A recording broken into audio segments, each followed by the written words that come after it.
and welcome to Second Edition. I'm Mackenzie Mazinkowski. And I'm Becca Warak. Coming up, as we enter the season of giving, we will take a look into what the Edmonton Food Bank is doing this holiday season to help those in need. And we will also see how NAIT is showing their support for men's health. But first, we will take a look into how NAIT is supporting young women looking to enter into the trades. Last Thursday, NAIT was host to nearly 100 female high school students for a day to showcase the trades.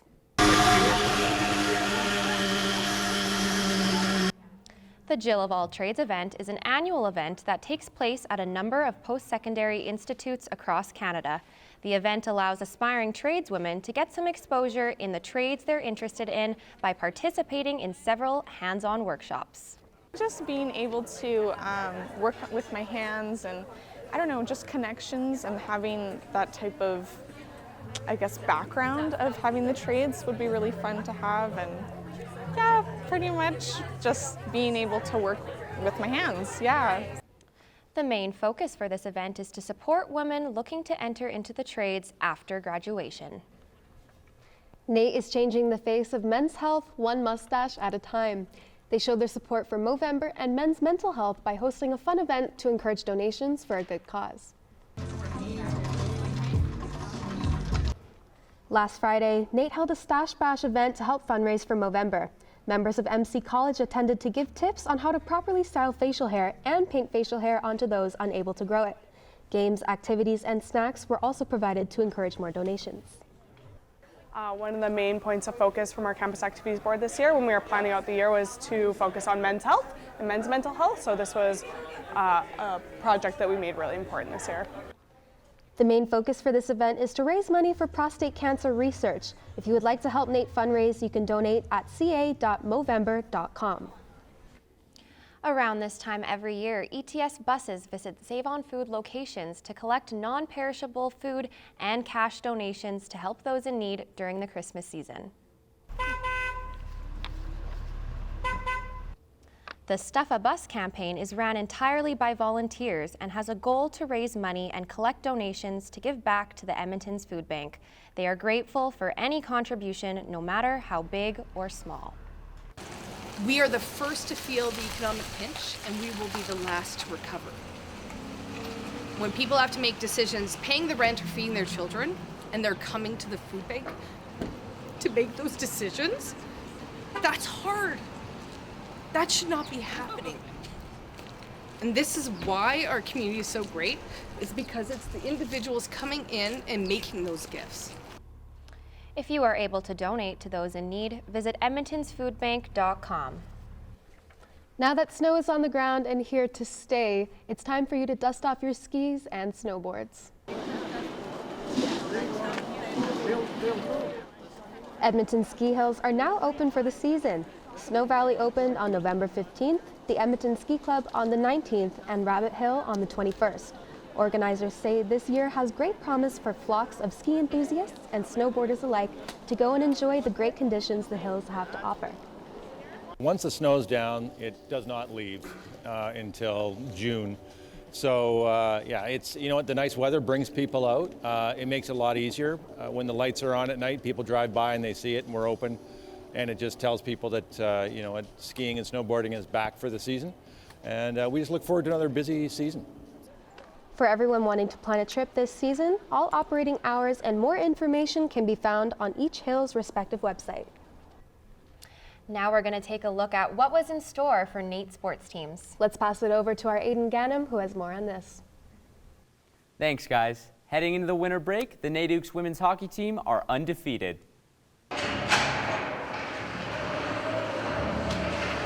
The Ukes women's hockey team, under the regime of coach Brendan Jensen, have battled their way to first in their division with a remarkable 6-0 start to the season.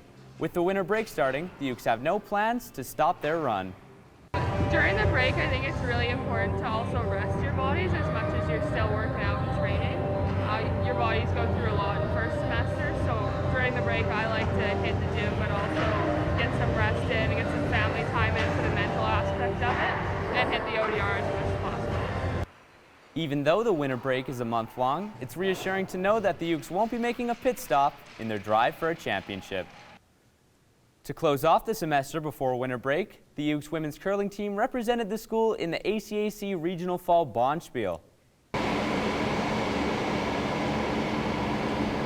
The Ukes women's curling team had a tough time at the Regional Fall Bonspiel, going through 5 games with a 1-4 record. The team had to go through the competition without their skip, which made them rely on a less experienced group.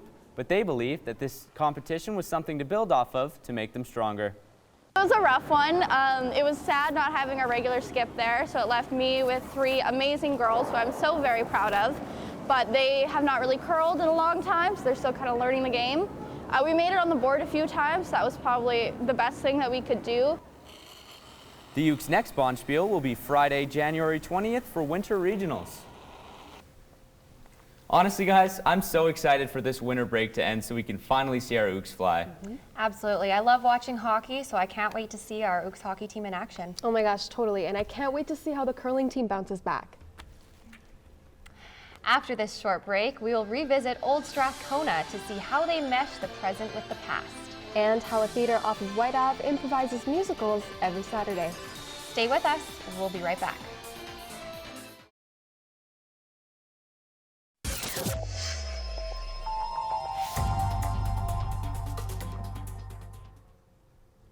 Musicals are one thing, but an all-improvised musical is a totally different ballgame. Our very own Roy Navarro went to the Grindstone Theatre to find out how it all works. Thanks, guys. Edmonton is no stranger to musical theater, with the award-winning Hadestown being played at the Citadel Theatre in 2019, and more recently, the classic show Jesus Christ Superstar being played at the Northern Alberta Jubilee Auditorium earlier this November. But let's take a little closer look at home as we look at the Grindstone Theatre's 11 o'clock number and have a sit down with Byron Martin to talk about improv culture and how the show works. So yeah, let's just get this thing started. So let's talk about your show here. How does it work? The 11 o'clock number, it's an improvised musical comedy. So we have, each show is a 1-hour show. Everything's made up on the spot with 4 actors and 1 musician. So it's like coming to see any musical comedy, except that this one's made up on the spot. So like made up on the spot, like I'm guessing you get prompts from the audience here, right? Yeah, so I mean, we've been doing the show for 11 years now, so we've changed kind of the prompts over the years. Right now, we just get a location from the audience that they want to see a musical, and like the name of the show and a made-up title of a song. And we have to incorporate all of those things into the show and base the show off of that. So yeah, all the songs are made up on the spot, the music's made up on the spot, just everything. So, what makes improv theater different from normal theater? Well, obviously the lack of a script is the main thing, and then it's also very, there's no costumes or anything like that, so everything needs to be told through the storytelling to just like create clear storytelling through dialogue, I suppose, or narration. So those are some major ones, but yeah, I mean, it's mainly just the fact that we don't have a script. Do you think there'll be like more improv shows like out here in Edmonton now too? Yeah, I mean, Edmonton has a really long history of improv, and so we're part of that. There's lots of improv shows that happen here at the Grindstone Theatre, as well, around the city. So. Well, thank you so much, Byron, for this opportunity to get you to interview here. And yeah, the Grindstone Theatre has a lot of shows. You can head over on grindstonetheatre.ca, right? Yeah, that's right. .ca. All right. Thank you, guys. I'm Roy Navarro, 2nd edition. It's never a dull moment when food, theater, drinks, and rich heritage are involved. Join our very own Cavell Clark as she explores Old Strathcona's past and present. Hi guys, thank you so much for joining me. I'm actually out here in Old Strathcona and I'm with the Executive Director of the Old Strathcona Business Association. Old Strathcona back in the 80s was a little downtrodden, and so the Business Association was formed in the early 90s to really revitalize the area. So we do things like beautifying through greenery like you see around the district right now. We keep the streets clean, little things like that, but we also help with business recruitment. We do tons of marketing. We partner with a lot of the festivals to draw tourism in the area. When I say the words Old Strathcona, what are 3 things that come to your mind? Oh, so many. I think unique, is one.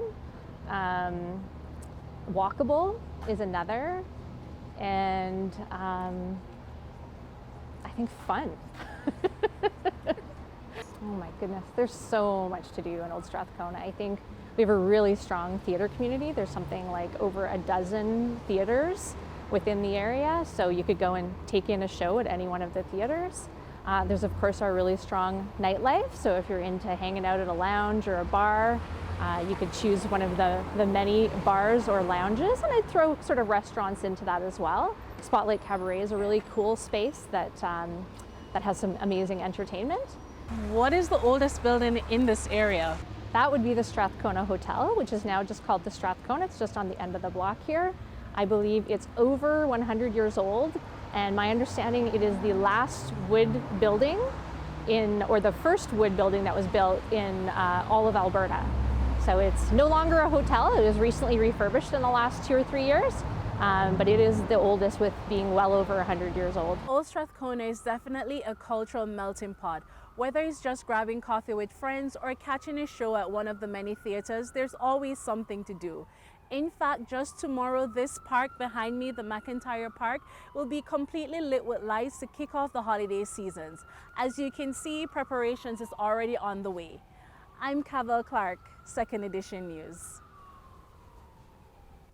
For a lot of people, food is more than just fuel. Our Adam Dahlke sat down with Edmonton's Converse and Cook to talk about a new cookbook that covers more than just recipes. Food. Unless you're a newborn, some kind of robot, or most varieties of plant, you've eaten it before, because you need to survive. But for most of us, food goes beyond just survival, a concept that's understood by Edmonton's own Joanita Nanapragnosum and Mishma Mukeith, co-founders of Converse and Cook, a nonprofit that aims to connect people to food on a deeper level. The two have a cookbook that's being released early next month, and I was lucky enough to sit down with the two of them to figure out what's going to be inside it. Can you guys tell me about the cookbook? How would you describe it? Yeah, and like a short elevator pitch is that it's like a time capsule of the pandemic, but like the stories of comfort and resilience. We had one woman who cooked out of her home kitchen 100+ meals every week, and so we really wanted to share those stories and amplify them because they are community heroes. Can you guys tell me a little bit about who was donating recipes to the cookbook? We basically had an open call out 2 years ago when we started this project. So we have people who've kind of like submitted their recipes and we followed up with them. A lot of people we've kind of like just contacted through our team. People are volunteers who are interested in connecting with a business or a neighbor or something like that. And from there, people have recommended others that we should reach out to. So it's really been this fun kind of like pay it forward, like here's my recipe, but this person did this for this person. And we were able to kind of capture a lot of fun stories, but also they're interconnected in an interesting way as well. Was there any recipe in there that really stood out to you guys, that really made you go, wow, I need to go home and try this right now? I can always say that they're all amazing, right? I think one that does stand out is we had a participant, Havid. I think I'm saying that right? Havid's? Is that his name?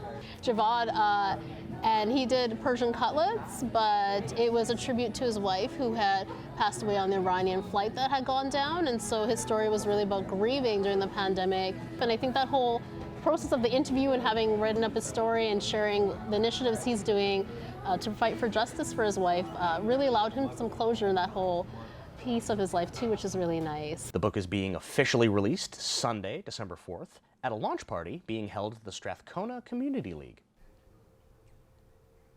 When we come back, we will find out what makes the best donair and which burger joint you should hit up this weekend. And we'll check out a cool winter activity that's fun for all ages. Stay tuned.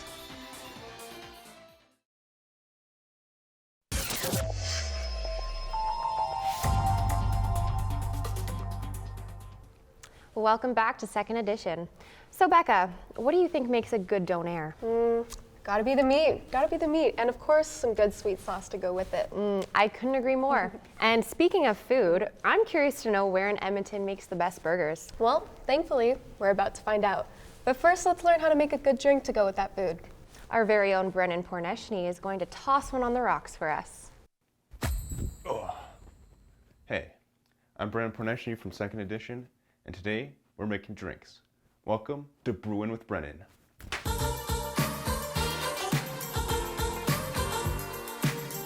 Alright, today we're making some drinks from around the world. World Cup's happening over in Qatar, and I thought, hey, let's make some drinks from some of these countries. So I pulled up a little wheel and I spun it around a few times. We got the Netherlands. I got all the ingredients I needed, and let's get straight into this. It's called Orange Bitter, orange with a J. It's the national drink actually of the Netherlands, and it's only consumed on very important days, such as the King's birthday, or very historical days in the Netherlands mythos, history. So what are we gonna need? Well, we're gonna need a glass. All right, now once you got your glass, you're gonna need to peel an orange, all right, just a little orange peel. Then you're gonna do a teaspoon of aniseed. Then you're gonna do another teaspoon of cardamom seed. Then you're gonna do 3 tablespoons of lemon juice, 1.5 ounces of gin, and 75 grams of sugar. And then to top it off with 1 tablespoon of water and a dash of elderberry juice. All right, so what are you gonna do first? You're gonna peel that orange, put that orange peel in there. You're gonna take your aniseed, put that in there. Then you're gonna take your cardamom, also put that in there. Then you're gonna put your 3 tablespoons of lemon juice, nice and healthy amount, your gin, and 75 grams of sugar, and then your tablespoon of water. And there you have it, orange bitter. Doesn't look very orange, looks a little red, but it does have orange in it. And let's have a sip. Oh yeah, no. I'm not a huge gin guy, but if you are a gin person, this is for sure for you. It's sweet as expected, it's bitter as expected with the lemon and the orange and all that. Yeah, honestly, this does get a thumbs up. I wouldn't drink it. If I was at a bar, I wouldn't go for it. But if you're a gin person, hey, why not? Thank you so much for joining me. I've been Brandon Porneshny of 2nd Edition. Have a great week.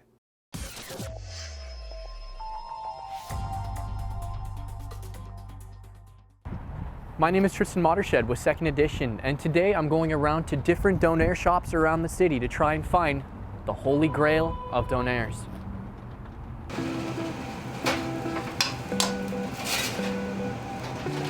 My journey started off at Eddie's Donair, where I got to meet with 2 of the owner's sons. So this location has been here for 12 years. My family actually has owned it for 7 years, so since 2015 we've owned it. Eddie's Donair, which is located on 91st Street, is a family-run business, and the 2 sons got to share their personal favorite donairs. What I normally get on my donairs, so it's just a regular donair in terms of meat, but I like to add chicken. So I add chicken, and I put it with sweet sauce and garlic, but I can't put too much where it overpowers. And then I put lettuce, olives, and I put pickles. My perfect donair is a regular cheese, lettuce, tomatoes, onions, sweet sauce, and garlic sauce. That's my perfect donair. I was feeling a bit hungry after collecting these findings and decided to try each of their donairs before I left.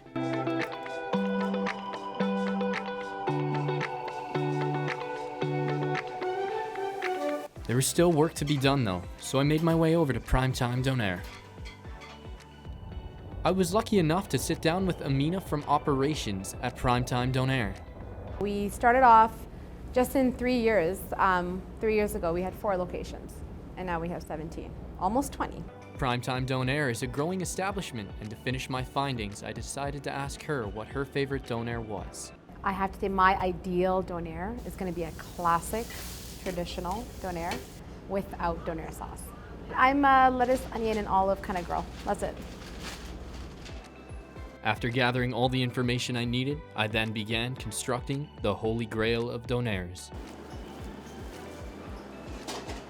The final construction consisted of chicken and beef, sweetened garlic, lettuce, onion, olives, and cheese.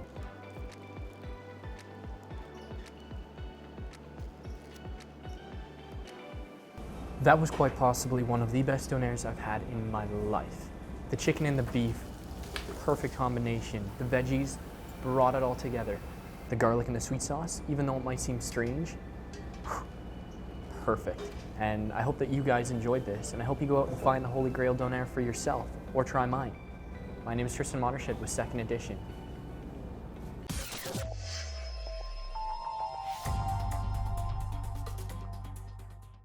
Well, I hope you brought your appetite, because today we'll be tasting and rating some of the best burgers that YEG has to offer.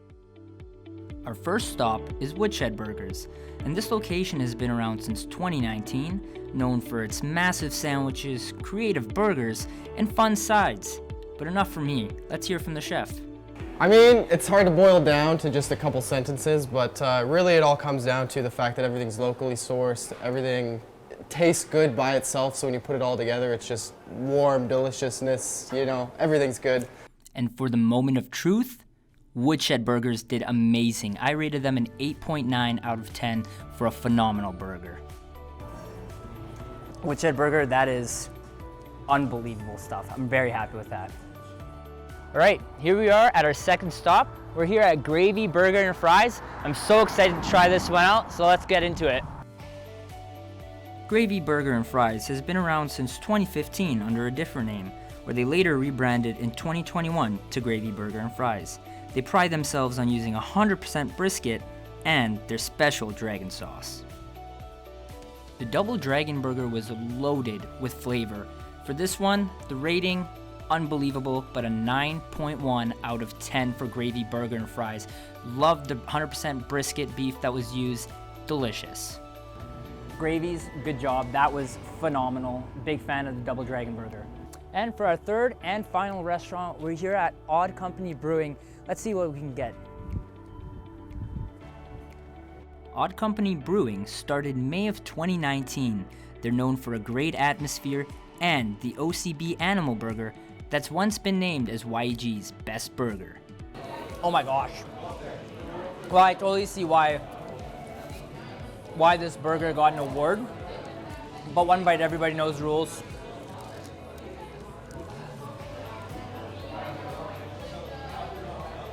Okay, that is really good.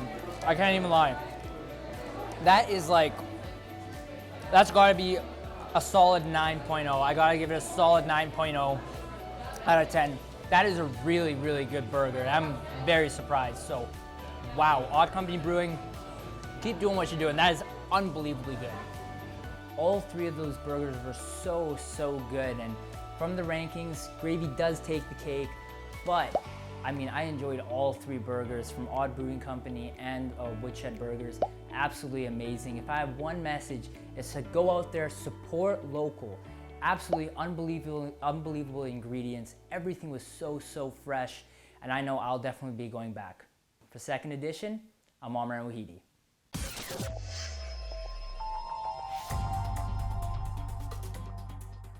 Midterms are wrapping up and final season is on the way. As a student, the need to de-stress, chill out, and spend some time outside is huge, and I might just have the thing for you. Luminaria at the U of A Botanic Gardens is a winter experience for all ages.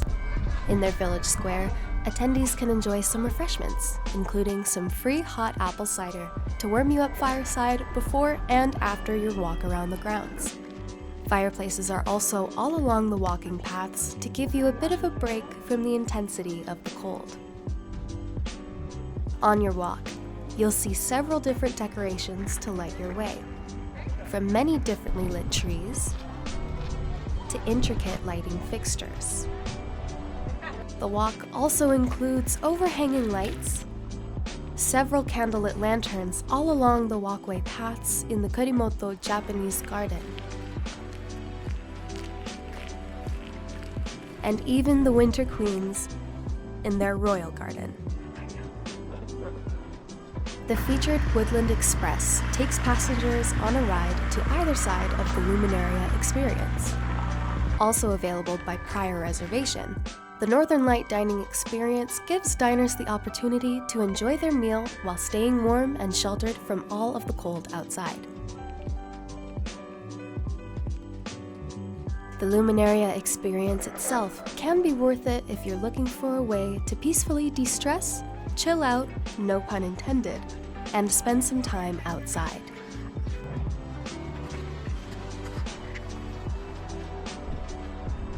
When you want to spend some time outside, it can be hard to find the motivation with the cold and the darkness of winter. With Luminaria, it can make your time to relax and your time outside that much better. For Second Edition, I'm Becca Warak.